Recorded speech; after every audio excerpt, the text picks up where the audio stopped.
السلام عليكم ورحمة الله تعالى وبركاته. أخواتي متتبعاتي، نتمنى إن شاء الله تكونوا بخير وعلى خير، تكون أموركم مزيانة، أحوالكم تكون مزيانة إن شاء الله بإذن الله. اليوم جبت لكم واحد الفيديو زوين رائع على لفة الحجاب، آخر ما كاين في لفة الحجاب 2024 اللي دايرين حالة، دايرين طوندونس، وهما ساهلين بطريقة سهلة بزاف.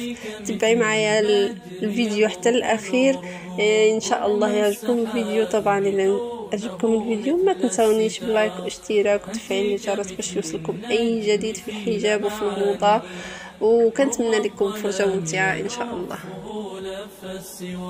من كان مثلك لا يعاب حياؤها، وهل الشموس تعاب في وضح النهار؟ يرمون بالقول القبيح حياءك، ويرون في إيمانك جهلا وعار. يا لؤلؤا قد صان عفتها الخمار، بين السفور وبينك حجب الفخار.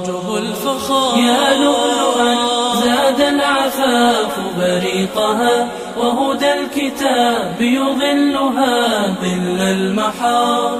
أنت كمثل البدر يبرق نوره رغم السحائب دونه مثل الستار. أنت كمثل النجم في لمعانه رغم الظلام يلفه لف السوار. ظنوا الحياة ثقافة غربية، وبأن في تقاليدها عز الديار. أولم يروا أن الضياع يسوقهم نحو الهلاك، يذيقهم كأس الدمار. يا لؤلؤا قد صان عفتها الخمار، بين السفور وبينك حجب الفخار. يا لؤلؤا زاد العفاف بريقها، وهدى الكتاب يظلها ظل المحار. أنت كمثل البدر يبرق نوره رغم السحائب دونه مثل الستار. أنت كمثل النجم في لمعانه رغم الظلام يلفه لف السوار. ردي أباطيل الطغاة وأبحري بالدين، لا تخشين أمواج البحار. ولتشمخي بالدين حتى تسعدي، وامضي به في دربك أسمى شعار. يا لؤلؤا قد صان عفتها الخمار، بين السفور وبينك حجب الفخار. يا لؤلؤا زاد العفاف بريقها، وهدى الكتاب يظلها ظل المحار. أنت كمثل البدر يبرق نوره رغم السحائب دونه مثل الستار. أنت كمثل النجم في لمعانه رغم الظلام يلفه لف السوار.